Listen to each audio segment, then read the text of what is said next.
كأصحاب الفيل ألم يجعل كيدهم في تضليل وأرسل عليهم طيرا أبابيل ترميهم بحجارة من سجيل فجعلهم كعصف مأكول.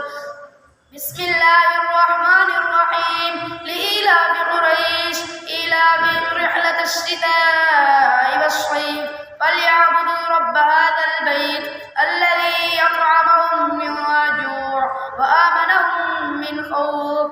أرأيت الذي يكذب بالدين فذلك الذي يدعو اليتيم ولا يحض على طعام المسكين. وويل للمصلين الذين هم عن صلاتهم ساهون الذين هم يراءون ويمنعون الماعون. إنا أعطيناك الكوثر فصل لربك وانحر إن شانئك هو الأبتر. صدق الله.